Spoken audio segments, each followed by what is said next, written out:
diciembre de 1953. Los Ángeles, California. Jorge Negrete tiene 42 años y lleva 3 semanas internado en el Cedars of Lebanon Hospital. La prensa mexicana sigue su estado de salud con la misma atención con que sigue a los presidentes. Los cables llegan a la redacción de los periódicos cada pocas horas. Estable, delicado, fuera de peligro. En observación, el 5 de diciembre a las 10 de la noche, Jorge Negrete muere.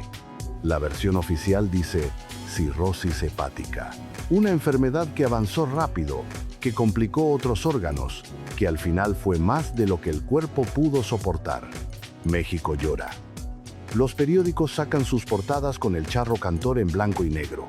Las radios pasan sus canciones durante días. En Guanajuato, donde nació, hay misas y procesiones que nadie organizó porque no hacía falta organizar nada. La gente fue sola. Eso es lo que México supo en diciembre de 1953.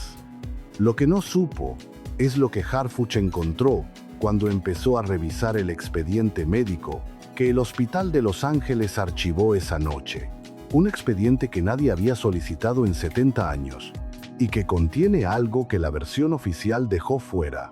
Harfuch tardó 18 meses en obtener acceso a ese expediente. Los archivos hospitalarios de California tienen sus propios protocolos para los casos históricos, sus propios tiempos, sus propios abogados que revisan cada solicitud. 18 meses de gestiones, de correspondencia, de esperar que los procesos burocráticos avanzaran. Cuando el expediente llegó, eran 143 páginas. Harfuch las leyó todas, y en la página 87 encontró algo que le hizo detenerse. Una anotación del médico de guardia de la noche del 5 de diciembre.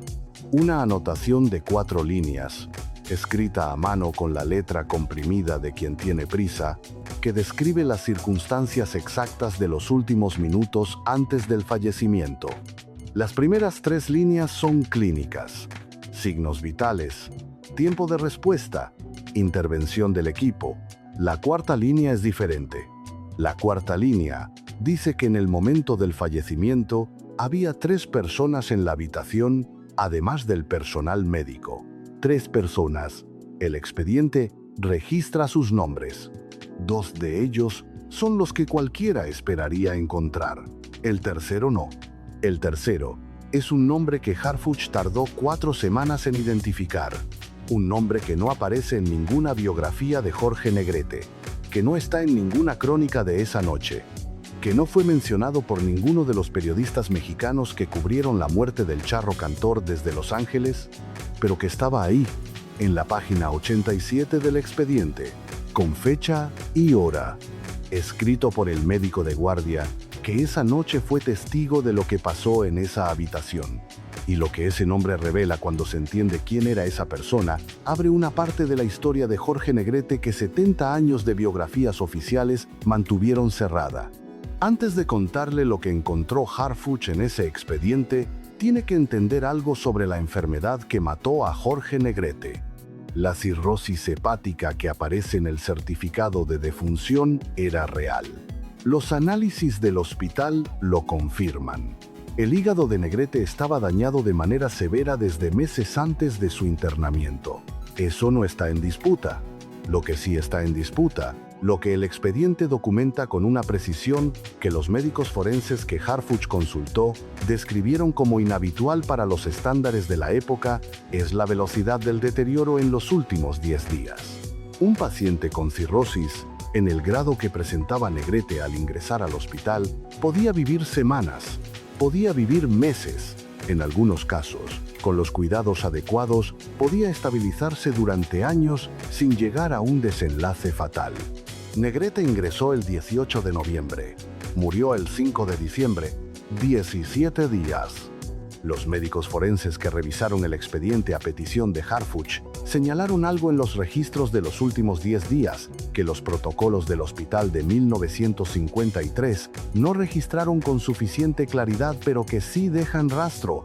En los datos clínicos que sí se anotaron, un patrón de deterioro que no corresponde exactamente a la progresión natural de la cirrosis que Negrete tenía documentada al ingresar.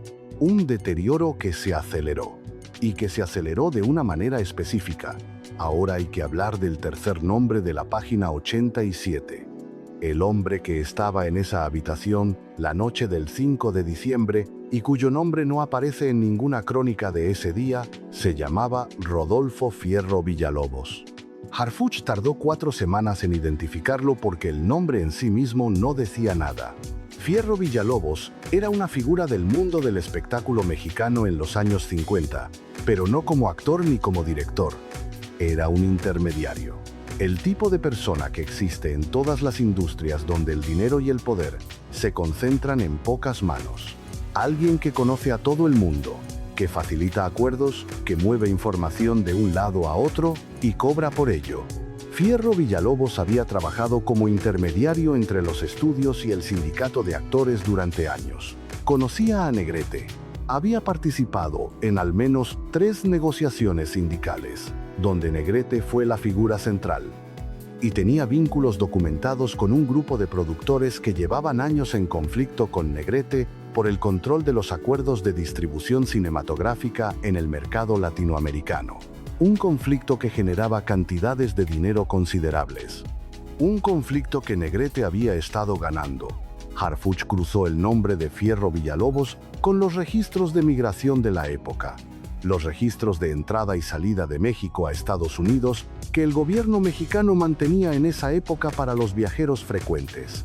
Fierro Villalobos entró a Estados Unidos por el aeropuerto de Los Ángeles el 2 de diciembre de 1953. 3 días antes de la muerte de Negrete, Harfuch buscó el motivo del viaje en los registros disponibles. Los registros de migración de esa época no registran el motivo, solo el nombre, la fecha, el punto de entrada. Pero hay otra fuente, en los archivos del Hotel Beverly Wilshire de Los Ángeles, donde Harfuch accedió a los registros históricos de huéspedes a través de un proceso de solicitud que tardó meses. Hay una entrada para Rodolfo Fierro Villalobos correspondiente al 2 de diciembre de 1953. Una habitación reservada para 4 noches, pagada con anticipación. 4 noches que cubrían del 2 al 6 de diciembre. Fierro Villalobos fue a Los Ángeles sabiendo que iba a quedarse 4 noches. Llegó el 2, Negrete murió el 5, y en el expediente del hospital, la anotación del médico de guardia pone el nombre de Fierro Villalobos entre las personas presentes en la habitación en los últimos minutos. Eso es lo que encontró Harfuch en la página 87. Un intermediario vinculado a los enemigos comerciales de Negrete. En Los Ángeles 3 días antes de que Negrete muriera, con una habitación de hotel reservada para 4 noches. En la habitación de Negrete en sus últimos minutos. Ese conjunto de datos no es una prueba de nada. Harfuch lo dice con claridad en el informe. Hay explicaciones inocentes para cada uno de esos datos por separado.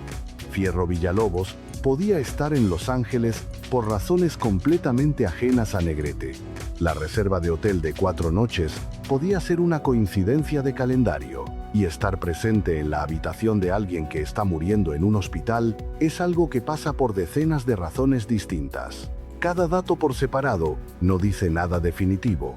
Todos juntos dicen algo que los médicos forenses que revisaron el expediente resumieron con una frase que Harfuch recoge en el informe. El patrón clínico de los últimos 10 días y la presencia documentada de esta persona en la habitación son datos que en cualquier investigación contemporánea habrían generado preguntas que en 1953 nadie hizo. Preguntas que en 1953 nadie hizo, porque en 1953 nadie tenía razón para hacerlas. La muerte de Jorge Negrete fue procesada por todos como lo que parecía. La muerte de un hombre enfermo que llegó al hospital demasiado tarde. La cirrosis era conocida. El deterioro era esperado. El desenlace era trágico pero no sorprendente. Nadie pidió el expediente completo. Nadie cruzó los registros de migración con los registros hospitalarios. Nadie buscó al tercer hombre de la página 87. Harfuch sí. Y lo que encontró son preguntas. Preguntas que 70 años después siguen sin respuesta, porque las personas que podrían haberlas respondido llevan décadas muertas. Fierro Villalobos murió en 1971. Los productores con los que tenía vínculos documentados murieron entre los años 60 y 70. Los médicos del Cedars of Lebanon Hospital, que atendieron a Negrete en sus últimos días, murieron hace años. Lo que queda son los documentos. El expediente de 143 páginas. La anotación de 4 líneas en la página 87. Los registros de migración. El recibo del Hotel Beverly Wilshire. Y el patrón clínico que los médicos forenses de 2024 describieron como inhabitual. Harfuch no afirma en el informe que Jorge Negrete fue asesinado. Lo dice con esa claridad exacta para que no haya confusión. Lo que afirma es que hay un conjunto de datos que en 1953 no fueron objeto de ninguna investigación y que 70 años después generan preguntas que la historia oficial de la muerte de Jorge Negrete no puede responder. Y que esas preguntas merecen estar en el registro para que quien quiera seguirlas pueda hacerlo. Con los documentos que Harfuch encontró y con los que puedan encontrarse después, porque los archivos todavía tienen más de lo que Harfuch ha podido revisar. Y porque la historia de lo que pasó en esa habitación del Cedars of Lebanon Hospital la noche del 5 de diciembre de 1953 puede tener más capas de las que el expediente de 143 páginas muestra. Harfuch sigue buscando. Hay algo más que encontró en el expediente que no tiene que ver con Fierro Villalobos. Tiene que ver con María Félix. María Félix era la esposa de Jorge Negrete en diciembre de 1953. Llevaban casados poco más de un año. Estaba en Los Ángeles durante el internamiento de Jorge. Los periódicos de la época la fotografiaron varias veces a la entrada del hospital, con la expresión contenida de alguien que está viviendo algo en público que quisiera vivir en privado. En el expediente hay registros de sus visitas, fechas y horas de entrada y salida. El hospital llevaba ese control para todos los visitantes de pacientes en estado grave. María visitó a Jorge todos los días entre el 18 de noviembre y el 1 de diciembre. El 2 de diciembre, el día que Fierro Villalobos llegó a Los Ángeles, María no fue al hospital. El 3 de diciembre tampoco. El 4 tampoco. El 5, el día que Jorge murió, María llegó al hospital a las 11 de la noche. Jorge murió a las 10. María llegó una hora después de que Jorge hubiera muerto. El expediente registra eso también. Harfuch no saca ninguna conclusión de ese dato en el informe. María Félix tuvo su propia versión de lo que pasó esos días, y esa versión murió con ella en 2002. Pero el dato está ahí, en el expediente. 12 días, visitando todos los días. Y los últimos 4, sin aparecer, incluido el día que su marido murió, llegando una hora después. Los periodistas mexicanos que cubrieron la muerte de Negrete desde Los Ángeles no repararon en ese detalle. Harfuch sí, y lo dejó en el informe como lo que es. Un dato que usted puede interpretar como quiera. Hay una cosa más que el expediente revela y que Harfuch consideró el hallazgo más delicado del caso. En los registros de farmacia del hospital, que son parte del expediente clínico, hay un listado de los medicamentos que se le administraron a Negrete durante su internamiento. Los primeros 10 días, el listado corresponde exactamente al protocolo estándar para un paciente con la condición de Negrete. Los mismos medicamentos, las mismas dosis, la misma frecuencia que cualquier médico de la época habría prescrito. A partir del día 11, el 29 de noviembre, hay un cambio. Aparece en el listado un medicamento que no forma parte del protocolo estándar. Un medicamento que en 1953 se usaba en casos específicos que no corresponden exactamente al cuadro clínico de Negrete, El nombre del medicamento es técnico. Lo que importa es lo que los médicos forenses que lo revisaron le dijeron a Harfuch cuando se los mostró. Dijeron que ese medicamento, administrado a un paciente con el estado hepático que Negrete tenía en ese punto de su internamiento, podía acelerar el deterioro de manera significativa y que la dosis registrada en el expediente era el doble de la dosis que correspondía a un paciente de las características de Negrete. El doble, durante 7 días, del 29 de noviembre al 5 de diciembre. Los 7 días previos a su muerte, Harfuch preguntó a los médicos forenses si eso podía ser un error de transcripción, un estándar distinto de la época, una variación dentro de los rangos aceptables. Los médicos revisaron el expediente completo. Revisaron los protocolos médicos de los años 50 en hospitales de California. Revisaron la literatura médica de la época sobre ese medicamento específico y dijeron que la dosis registrada era anómala en ese contexto, que no correspondía a ningún protocolo que pudieran identificar y que quien la prescribió tenía que saber lo que estaba haciendo. Harfuch localizó el nombre del médico que firmó esa prescripción. Era un médico que no figura en ningún registro previo como médico tratante de Negrete durante el internamiento. Apareció el día 29 de noviembre y firmó la prescripción del medicamento anómalo, y no volvió a aparecer en ningún otro registro del expediente después de ese día. Harfuch buscó al médico. Murió en 1978. Sus archivos personales no se conservaron. Sus colegas del hospital que pudieran haberlo conocido murieron en su mayoría entre los años 80 y 90. El rastro termina ahí. En el nombre de un médico que apareció un día, firmó una prescripción y desapareció. Eso es lo que encontró Harfuch en las 143 páginas del expediente del Cedars of Lebanon Hospital.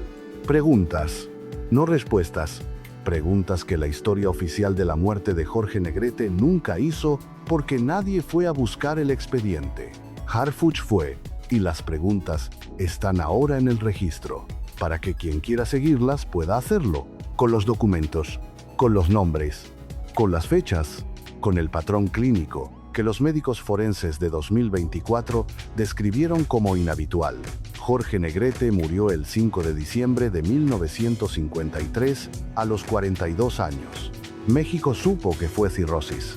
Lo que México no supo es lo que estaba en la página 87 del expediente y en los registros de farmacia del día 29 de noviembre y en el recibo del Hotel Beverly Wilshire a nombre de Rodolfo Fierro Villalobos y en los registros de visitas que muestran 4 días sin que María Félix apareciera. Todo eso estuvo guardado 70 años en un archivo de Los Ángeles, esperando que alguien lo fuera a buscar. Harfuch lo buscó, y lo encontró, y lo puso en el registro, para que no se olvide, para que la historia de Jorge Negrete sea más completa, con la cirrosis que sí había, y con las preguntas que nadie hizo en 1953, y que ahora están ahí, para quedarse. Y antes de que usted se vaya, el video de Silvia Pinal y el secreto oscuro que Jorge Negrete ocultó hasta su muerte está ahí arriba en el video recomendado. Lo que pasó en ese pasillo de 1952, la frase que Silvia dijo, el documento de Guadalajara y la carpeta que Silvia guardó 70 años en sus papeles privados para que alguien llegara con las preguntas correctas.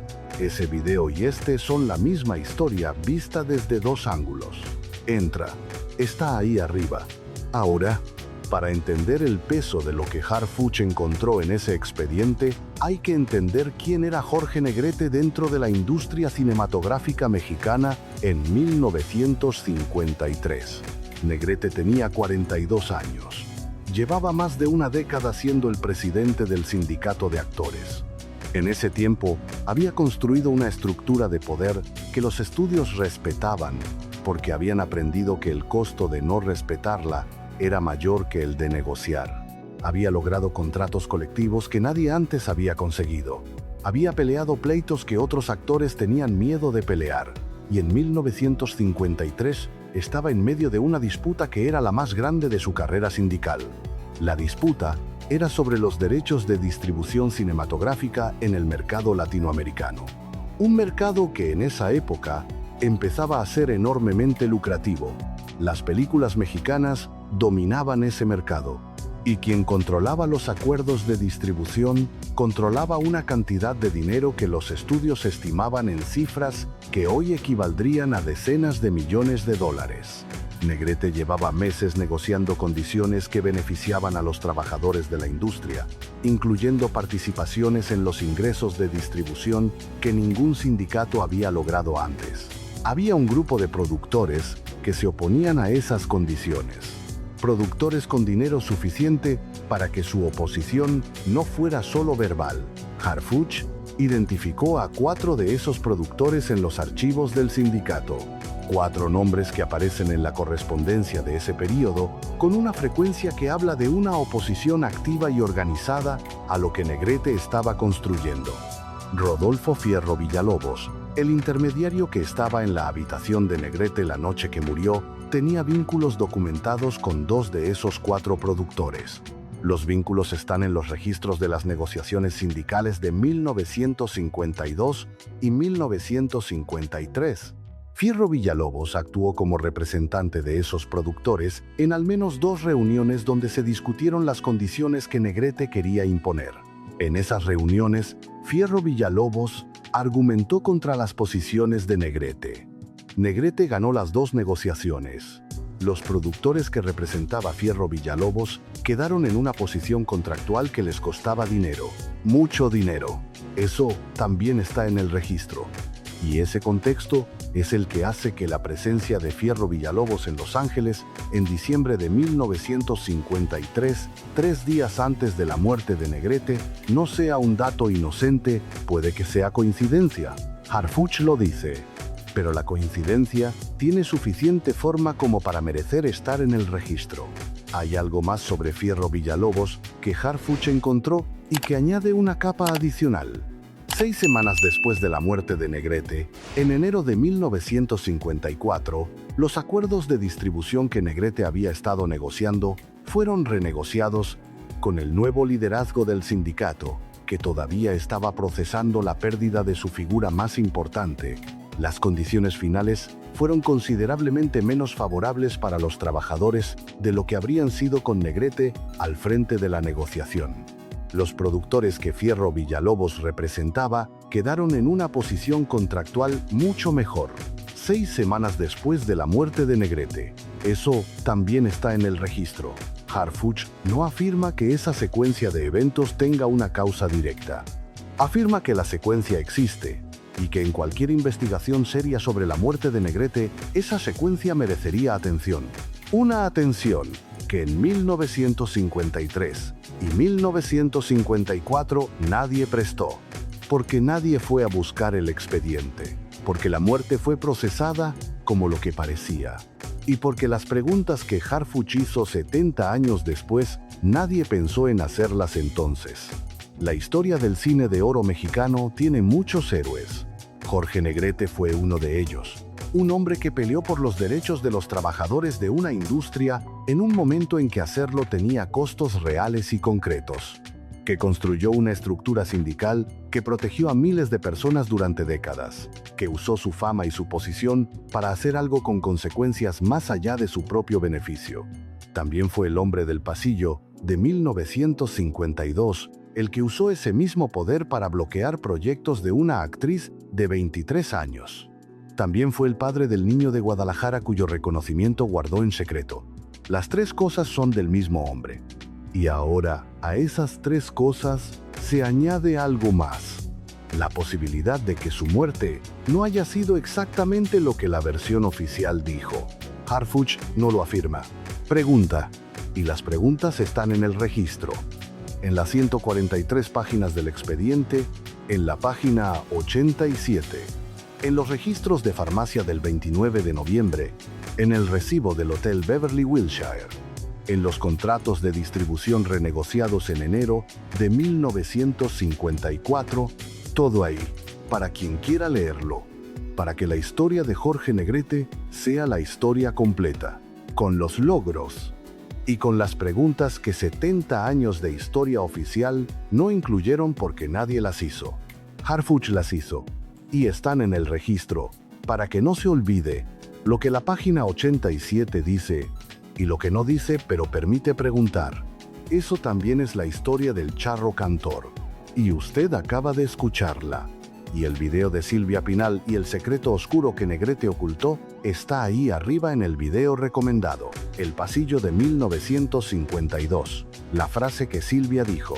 El documento de Guadalajara. La carpeta guardada 70 años.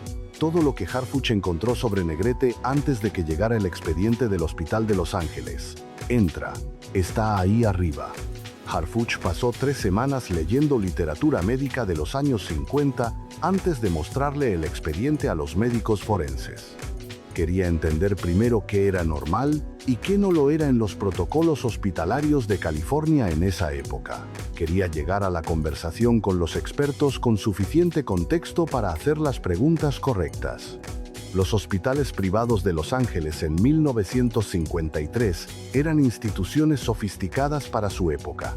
Tenían protocolos detallados, registro minucioso, personal médico bien entrenado. El Cedars of Lebanon Hospital en particular era donde atendían a las figuras del mundo del espectáculo de Hollywood, gente con dinero y con abogados que exigían estándares altos. Eso significa que el expediente de Negrete es un documento fiable. Lo que está registrado en esas 143 páginas refleja lo que realmente pasó. Y lo que pasó incluye la prescripción anómala del 29 de noviembre. El medicamento en cuestión era un diurético de acción fuerte, que en 1953 se usaba principalmente en pacientes con ciertas condiciones cardíacas. En pacientes con cirrosis hepática avanzada, su uso requería precauciones específicas porque el hígado dañado no procesa ese tipo de medicamento de la misma manera. La dosis que alguien prescribió a Negrete ese 29 de noviembre era el doble de lo que cualquier protocolo de la época habría recomendado para un paciente con su condición. Un hígado ya comprometido sometido a esa carga durante 7 días. Los médicos forenses describieron lo que eso puede provocar con términos técnicos que en el informe de Harfuch quedaron traducidos a un lenguaje accesible.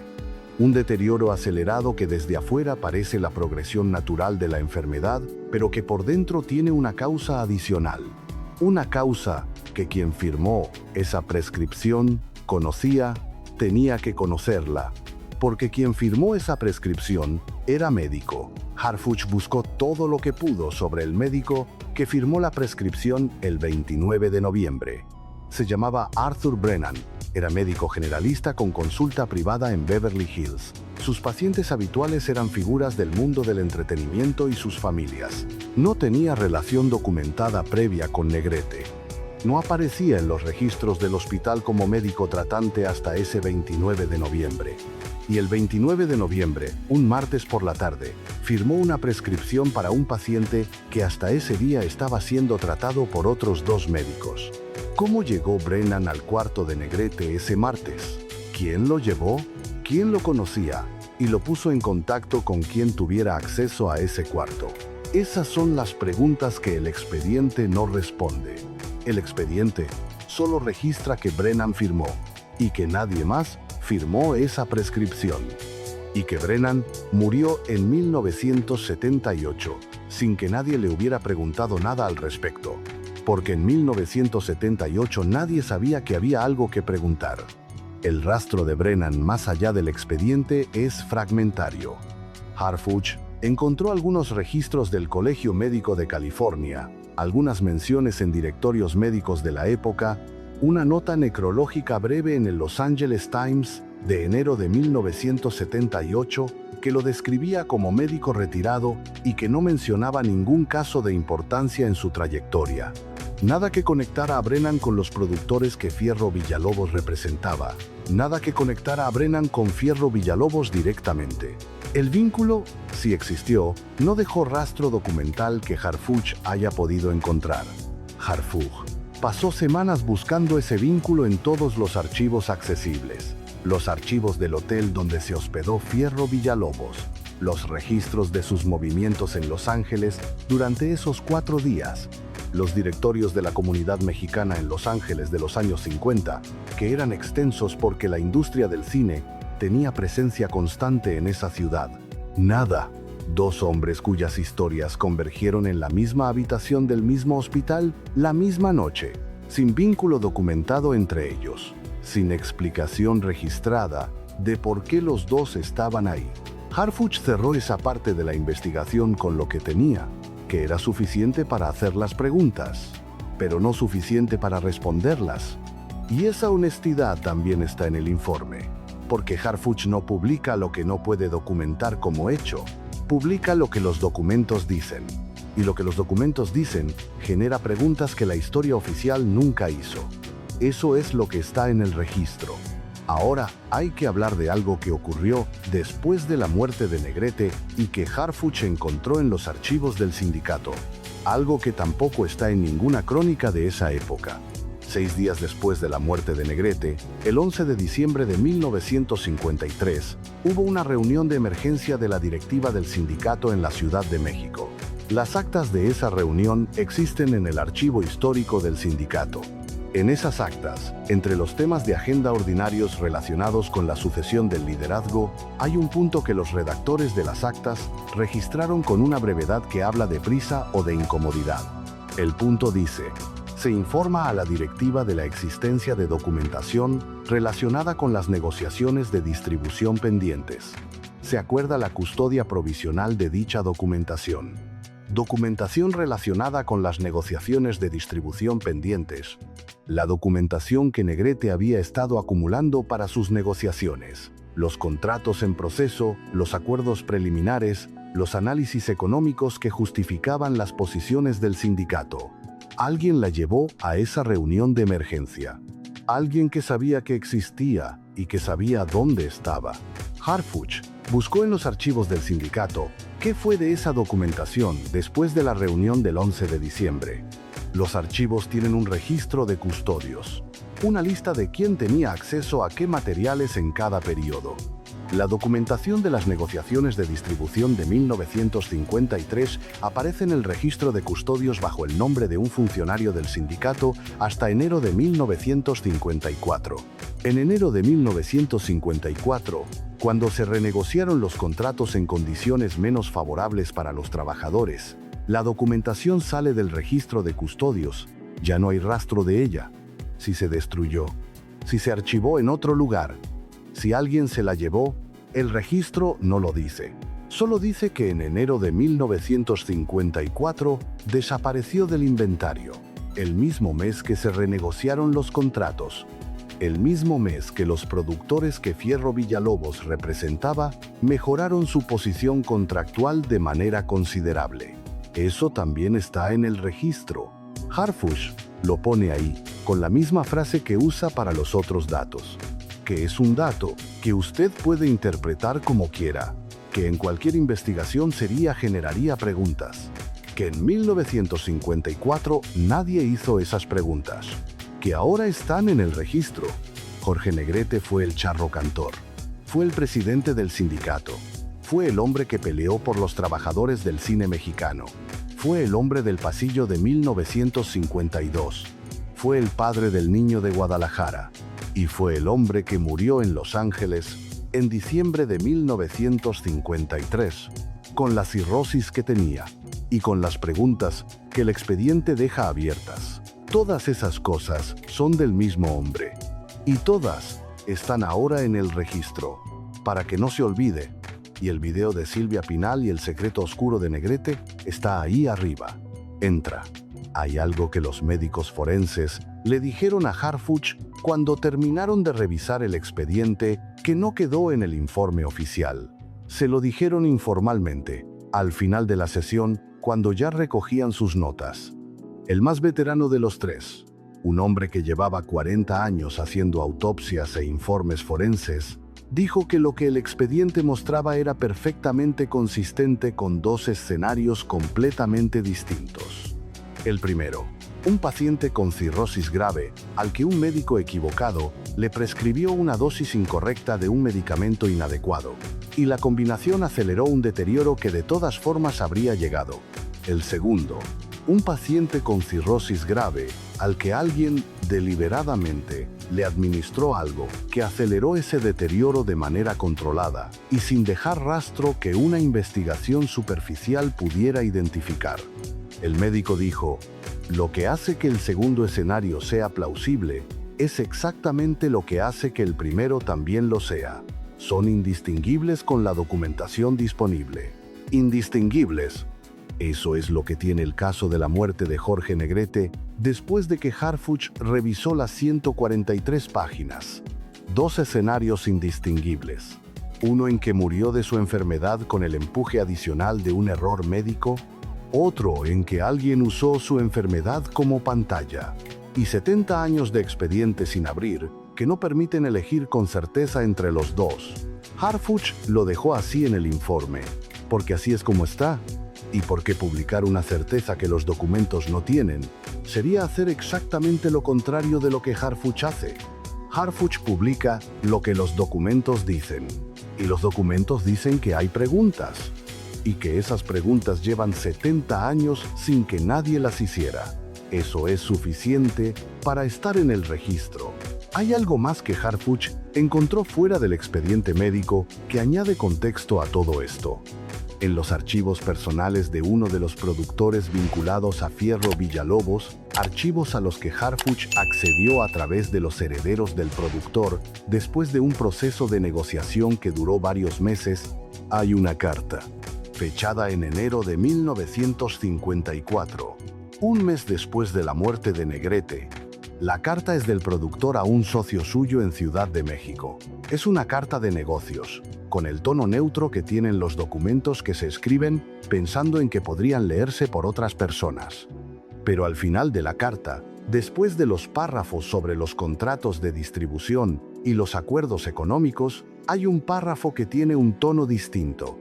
El párrafo dice: con el asunto de diciembre resuelto como se resolvió, el camino está despejado para lo que acordamos. Le agradezco la gestión de la persona que mencionamos. Fue de una discreción que rara vez se encuentra. El asunto de diciembre resuelto como se resolvió. La persona que mencionamos. Una discreción que rara vez se encuentra. Harfuch leyó esa carta varias veces y la llevó a un especialista en historia del lenguaje empresarial mexicano de mediados del siglo XX, alguien que ha trabajado durante décadas descifrando el eufemismo y la opacidad deliberada de los documentos comerciales de esa época. El especialista dijo que el párrafo podía tener varias interpretaciones, que el asunto de diciembre resuelto podía referirse a cualquier cosa que hubiera ocurrido en diciembre entre esas dos personas, que la persona que mencionamos era una referencia a un intermediario, probablemente alguien que había facilitado algún acuerdo, y que la frase, una discreción que rara vez se encuentra, era la forma en que en esa época se agradecía a alguien por no hablar, por guardar silencio sobre algo. Harfuch no puede probar que el asunto de diciembre sea la muerte de Negrete. Dice eso con claridad. La carta no nombra a Negrete. La fecha es posterior a su muerte, pero eso no establece una conexión directa. Lo que sí establece es un tono, el tono de personas que hablan de algo que no pueden nombrar directamente, y que agradecen a alguien que facilitó algo y que lo hizo sin hablar.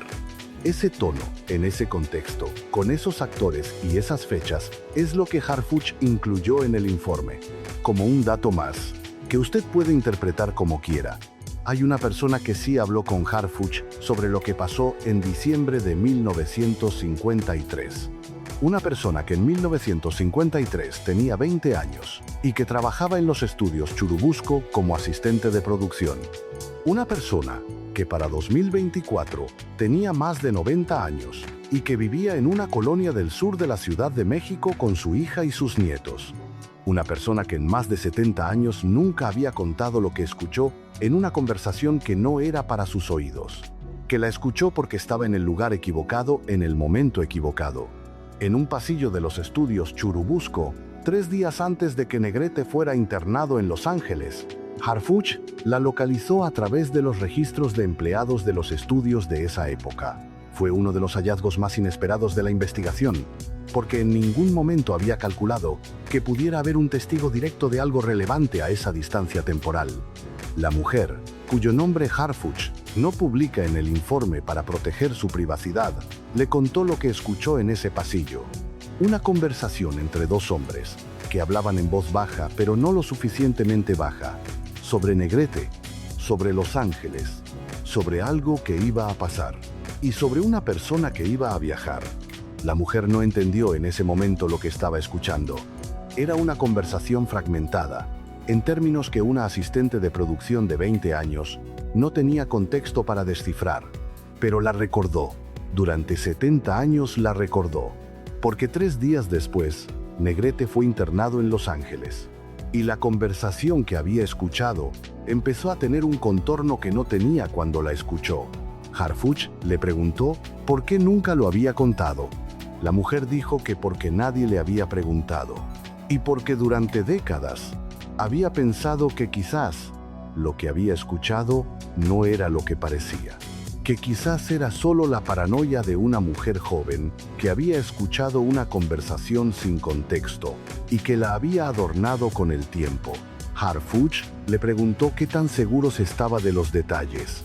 La mujer dijo: de lo que escuché, muy segura. De lo que significa, menos. Eso es trabajo de usted.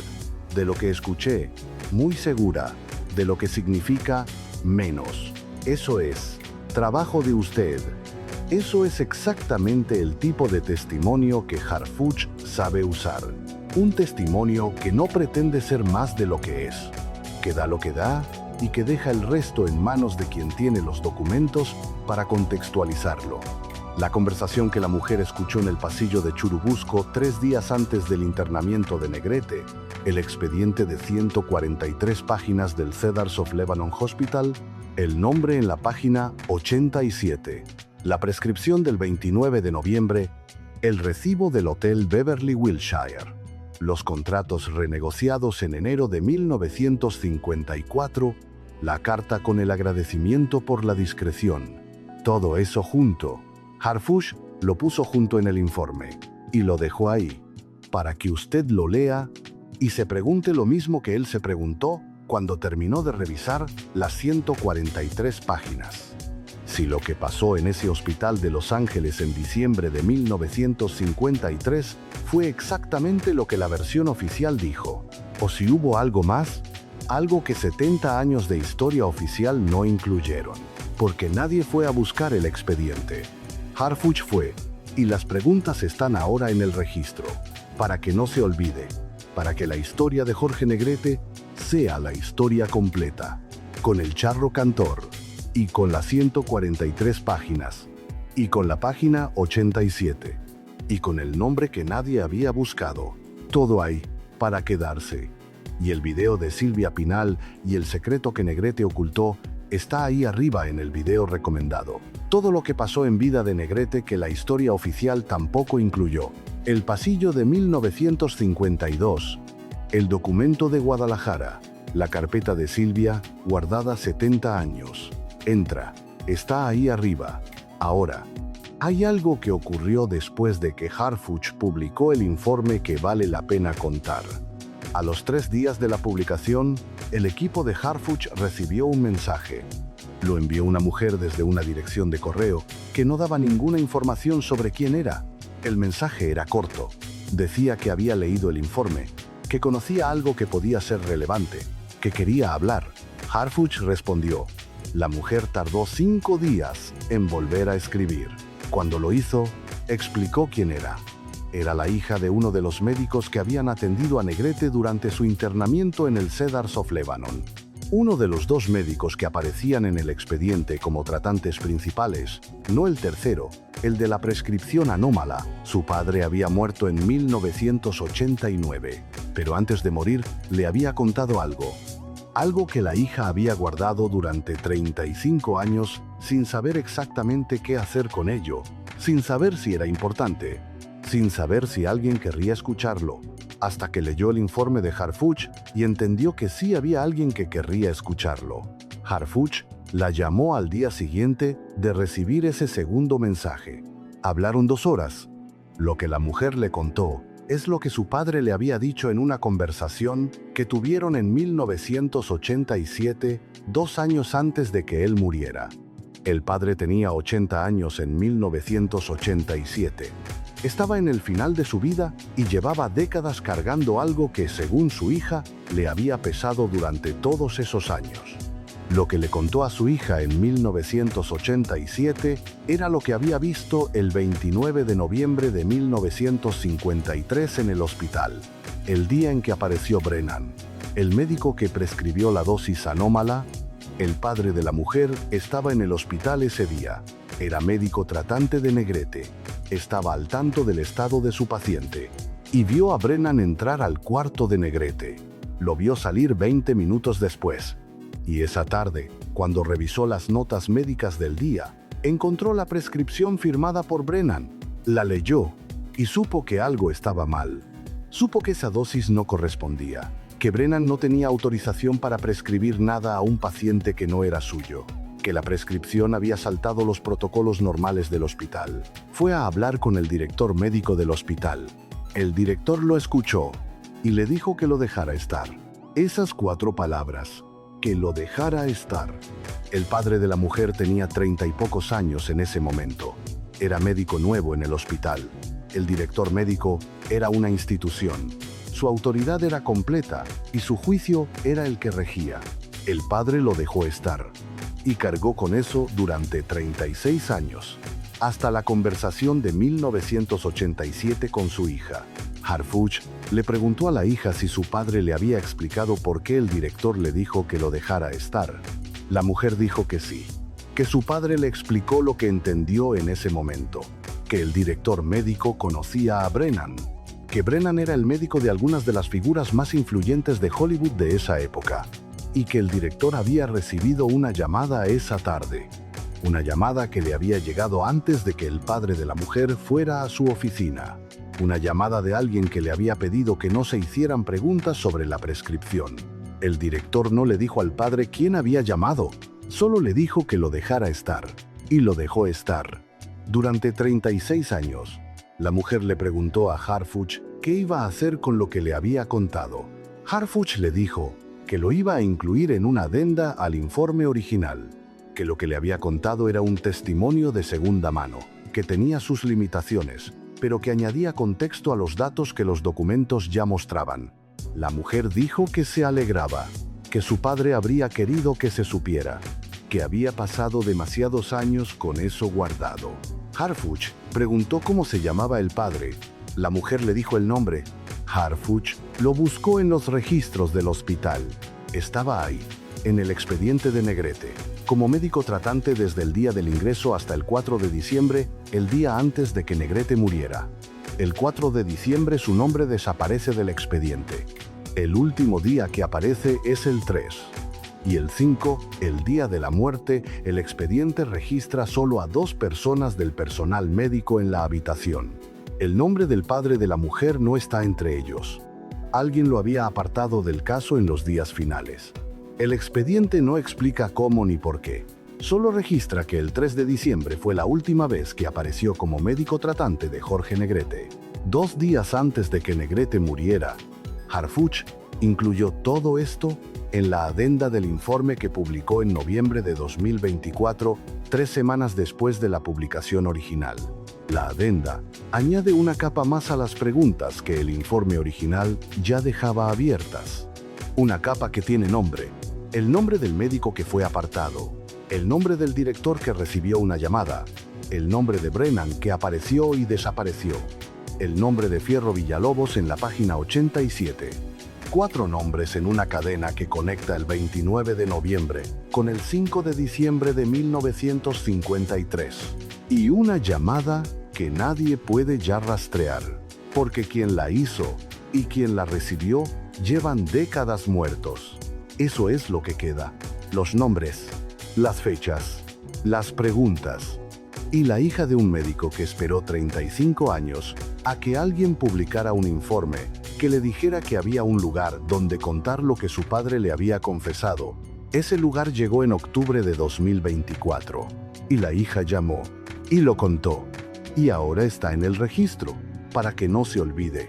lo que el director médico le dijo al padre de esa mujer la tarde del 29 de noviembre de 1953, que lo dejara estar. 71 años después, ya no está. Está en el registro. Está aquí. Jorge Negrete murió el 5 de diciembre de 1953, con la cirrosis que tenía, y con las preguntas que 143 páginas de expediente generan cuando alguien se toma el trabajo de leerlas. Harfuch se tomó ese trabajo y encontró a Fierro Villalobos en la habitación, y la prescripción anómala, y al médico apartado, y a la hija que esperó 35 años, y la carta del productor que agradecía la discreción, y a la mujer de 90 años que escuchó la conversación en el pasillo de Churubusco 3 días antes del internamiento, todo eso junto, sin certeza de que cuente la historia completa, con la certeza de que la historia oficial no la contaba, y de que estas piezas merecen estar en el registro, para que quien quiera seguirlas pueda hacerlo, para que la historia de Jorge Negrete sea la historia real, con el charro cantor que México conoce, y con las 143 páginas que México no sabía que existían. Eso también es Jorge Negrete. Eso también es la historia del cine de oro mexicano, la que Harfuch está encontrando, un expediente a la vez, una adenda a la vez, una hija que llama 3 semanas después de que se publica un informe a la vez, para que no se olvide, y el video de Silvia Pinal, y los secretos que Negrete guardó en vida, está ahí arriba en el video recomendado. Lo que pasó en ese pasillo de 1952, lo que el documento de Guadalajara dice, lo que Silvia guardó 70 años para que alguien llegara con las preguntas correctas. Ese video y este se entienden juntos. Son la historia completa de Jorge Negrete, la que los carteles no contaban. Entra, está ahí arriba, ahora. Hay algo que Harfuch encontró en los archivos de la prensa mexicana de diciembre de 1953 que nadie ha señalado antes. La cobertura de la muerte de Negrete fue masiva. Todos los periódicos importantes del país la cubrieron durante días. Los fotógrafos se agolpaban a la entrada del hospital en Los Ángeles. Los corresponsales enviaban cables cada pocas horas. Pero hay algo que esa cobertura no tiene. Declaraciones del personal médico del Cedars of Lebanon Hospital.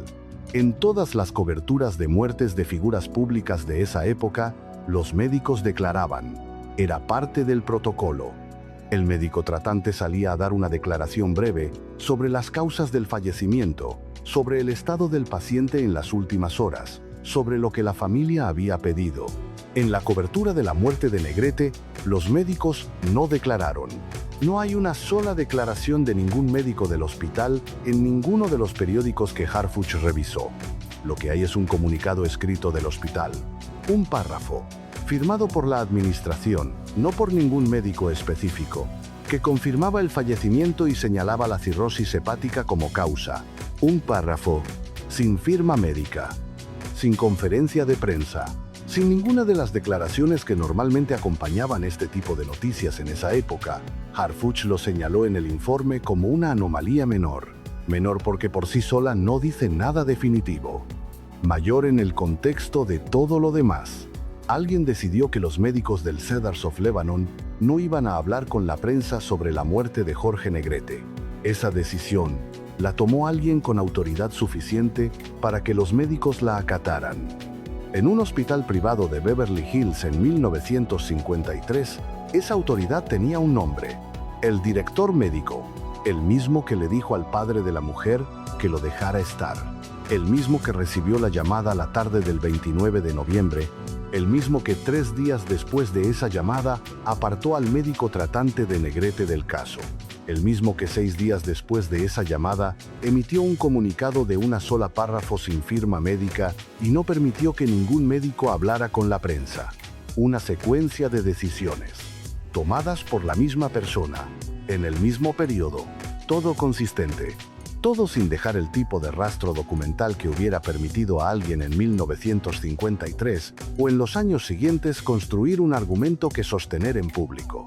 Hasta que Harfuch revisó las 143 páginas y cruzó los archivos de prensa con el expediente y habló con la hija del médico apartado y encontró el recibo del Hotel de Fierro Villalobos. Y leyó la carta del productor que agradecía la discreción. Y escuchó a la mujer de 90 años, que recordaba la conversación en el pasillo de Churubusco. Todo eso junto, sin certeza, con preguntas. Las preguntas que 70 años de historia oficial no incluyeron, y que ahora están en el registro. Para que no se olvide, Harfuch lleva años haciendo este trabajo. Ha encontrado hijos con líneas en blanco en los actas, ha encontrado llaves dentro de pianos, ha encontrado cajas sin clasificar en los archivos de mujeres que sabían exactamente lo que estaban guardando. Ha encontrado notas fiscales de jardines que no deberían existir. Ha encontrado nombres en los márgenes de expedientes sindicales. Y ahora ha encontrado un nombre en la página 87 de un expediente médico de Los Ángeles. Un nombre que nadie había buscado en 70 años.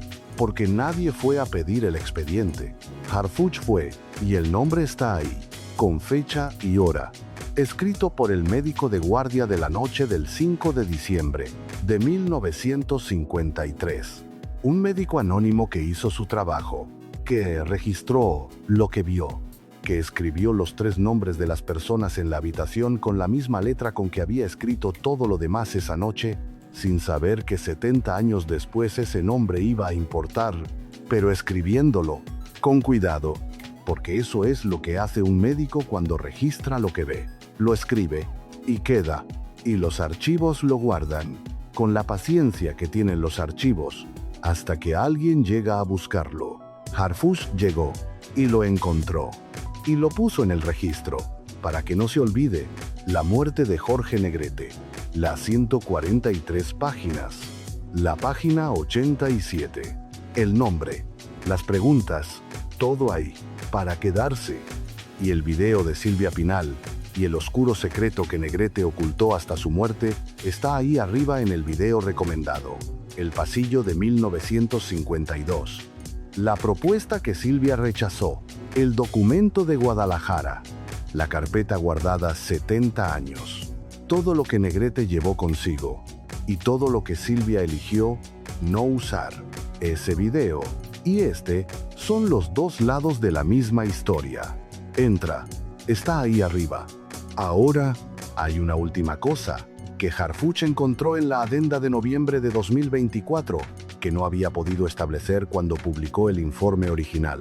Es un dato pequeño en tamaño, grande en lo que sugiere. En los registros del Hotel Beverly Wilshire correspondientes a la estancia de Fierro Villalobos del 2 al 6 de diciembre de 1953, hay un detalle en la factura de salida que Harfuch pasó por alto en la primera revisión. Un cargo por servicio de teléfono. Una llamada de larga distancia hecha desde la habitación de Fierro Villalobos la noche del 5 de diciembre. La hora del cargo, 11:47 de la noche. Jorge Negrete murió a las 10 de la noche.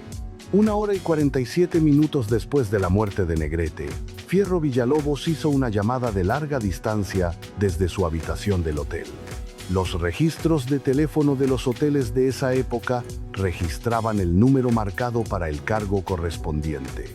La factura de salida de Fierro Villalobos tiene el número, un número de la Ciudad de México. Harfuch buscó a quién pertenecía ese número en 1953. Los directorios telefónicos de la Ciudad de México de esa época están parcialmente digitalizados. El número no aparecía en los directorios residenciales, aparecía en los directorios comerciales.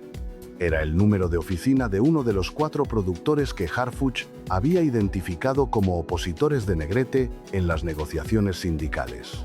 A la 1 de la madrugada, de la Ciudad de México, la noche del 5 de diciembre de 1953, Fierro Villalobos llamó a uno de los productores que tenían razones concretas para querer que las negociaciones de distribución avanzaran sin Jorge Negrete al frente. 1 hora y 47 minutos después de que Negrete muriera. Eso también está en el registro ahora. Harfuch lo incluyó en la adenda con la misma frase de siempre, que es un dato, que usted puede interpretarlo como quiera. Pero hay algo en ese número de teléfono marcado a la 1 de la madrugada que hace que las preguntas ya no sean solo preguntas abstractas. Hay una línea, Una línea que conecta a Fierro Villalobos con alguien en la Ciudad de México la noche en que Negrete murió. Con alguien que tenía intereses directos en que Negrete muriera. Y que aparentemente esperaba noticias esa noche, porque si no las esperaba, la llamada habría podido esperar hasta la mañana. Harfuch no afirma nada más, pone el dato y lo deja en el registro, para que quien quiera seguirlo pueda hacerlo con el número de teléfono, con el nombre del productor al que pertenecía, con las fechas y las horas, con todo lo que los archivos guardaron 70 años, esperando que alguien fuera a buscarlo. Harfuch fue y lo encontró. Un recibo de hotel a la vez, un directorio telefónico a la vez, un dato pequeño que conecta con otro dato pequeño que conecta con otro, hasta que la cadena tiene suficiente peso como para que las preguntas ya no sean solo preguntas, sino algo que el registro no puede ignorar. La muerte de Jorge Negrete, la llamada de las 11:47, el número de la Ciudad de México, el nombre del productor, la adenda de noviembre de 2024, todo ahí para que no se olvide, para que la historia del charro cantor sea la historia completa, con las canciones que México lleva 70 años escuchando, y con las 143 páginas que México no sabía que existían, y con la llamada que alguien hizo a la 1 de la madrugada de la Ciudad de México, la noche del 5 de diciembre de 1953, todo en el registro, para que no se olvide. Harfuch sigue trabajando, hay más archivos, hay más datos que cruzar, hay más preguntas que hacer, y el nombre del productor que recibió esa llamada a la 1 de la madrugada tiene su propia historia, una historia que Harfuch está investigando, y que cuando esté documentada con la certeza que el trabajo requiere, se publicará, como siempre, para que no se olvide, para que el registro sea cada vez más completo, para que el México del cine de oro sea más verdadero, con sus luces y con sus sombras, y con las llamadas de teléfono que alguien hizo a la 1 de la madrugada pensando que nadie iba a buscar la factura del hotel. 70 años después, alguien la buscó y la encontró y la puso en el registro, para que usted la escuche hoy, y para que la historia de Jorge Negrete ya no pueda contarse sin incluirla. Y el video de Silvia Pinal y el secreto que Negrete ocultó está ahí arriba en el video recomendado. Todo lo que Negrete guardó en vida, todo lo que Silvia eligió no usar, todo lo que los archivos preservaron hasta que Harfuch llegó con las preguntas correctas. Ese video y este son la misma historia. Entra, está ahí arriba. Ahora, antes de que usted cierre este video, hay algo que merece decirse sobre el trabajo de Harfuch en general. Y sobre por qué importa. Las historias que Harfuch encuentra no son historias de hace mucho tiempo que ya no tienen consecuencias. Son historias de personas que siguen vivas. Los nietos del hijo de Pedro Infante en Mérida, Valentina Moreno Ángeles en Coyoacán, Sofía Lepe en Querétaro, el niño de Guadalajara, si sigue vivo, en algún lugar que Harfuch todavía no ha podido encontrar. Personas reales con historias reales que durante décadas vivieron sabiendo una parte de quiénes eran que el mundo no sabía. Y que ahora, gracias a que alguien fue a buscar los expedientes y los registros, y los recibos de hotel y las facturas de teléfono, tienen algo que antes no tenían. Un lugar en el registro, un reconocimiento de que su historia también existe, de que las líneas en blanco también cuentan algo, como dijo Sofía Lepe, y de que los archivos guardan lo que la historia oficial deja fuera, hasta que alguien llega a buscarlo. La muerte de Jorge Negrete es diferente a las otras historias que Harfuch ha encontrado. Las otras tienen personas vivas que ahora tienen documentos. Esta tiene una pregunta que quizás no tenga respuesta. Un expediente que documenta una secuencia de eventos que puede interpretarse de dos maneras distintas, y que 70 años después de que ocurrió, todavía no admite una respuesta definitiva. Harfuch lo acepta, porque eso también es parte del trabajo, saber cuándo los documentos llegan hasta cierto punto y no más allá. Saber publicar las preguntas sin afirmar las respuestas que los documentos no dan. Las 143 páginas llegan hasta donde llegan, El nombre en la página 87 está ahí. La llamada de las 11:47 está ahí. La adenda con el testimonio de la hija del médico está ahí. Todo en el registro, para que quien quiera seguirlo pueda hacerlo, para que si alguien, en algún momento, encuentra algo más, tenga un punto de partida. Para que la historia de la muerte de Jorge Negrete no sea solo lo que el comunicado de un párrafo del Cedars of Lebanon Hospital dijo en diciembre de 1953, sino lo que los archivos tienen, con todas sus preguntas, con todos sus datos, con todo lo que 70 años de expediente sin abrir guardaron, esperando, y que Harfuch encontró, y que ahora está aquí, para que no se olvide lo que pasó en esa habitación del Cedars of Lebanon Hospital la noche del 5 de diciembre de 1953, lo que se sabe y lo que se puede preguntar. El charro cantor murió a las 10 de la noche. A la 1 de la madrugada, alguien en un hotel de Beverly Hills marcó un número de la Ciudad de México, y ese número atendió. Eso también es la historia de Jorge Negrete, y ahora está en el registro, para que no se olvide. Y el video de Silvia Pinal, y el secreto que Negrete ocultó en vida, el documento de Guadalajara, el pasillo de 1952, la carpeta guardada 70 años, todo eso está ahí arriba en el video recomendado. Entra. Ahora, hay una cosa más. Cuando Harfuch presentó los hallazgos sobre la muerte de Negrete en la conferencia de octubre de 2024, uno de los historiadores presentes le hizo una pregunta que no estaba en el programa. Le preguntó, ¿le da miedo publicar esto? Harfuch tardó en responder, no porque no supiera qué decir, sino porque la pregunta merecía una respuesta honesta. Y las respuestas honestas a veces necesitan un momento. Después dijo que no era exactamente miedo lo que sentía, que lo que sentía era peso, que publicar algo que lleva 70 años sin estar en el registro tiene un peso específico, que uno sabe que lo que publica cambia algo, que la historia que existía antes ya no puede existir de la misma manera después, y que eso tiene consecuencias para personas reales, para los herederos de Negrete, para quienes habían construido su imagen pública alrededor de una versión de la historia que ahora tiene más capas, para los descendientes de las personas que aparecen en el expediente.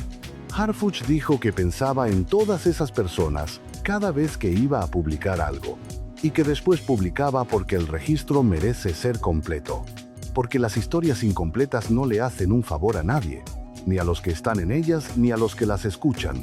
El historiador que le había hecho la pregunta asintió y dijo, eso es exactamente lo que diferencia hacer historia de contar historias.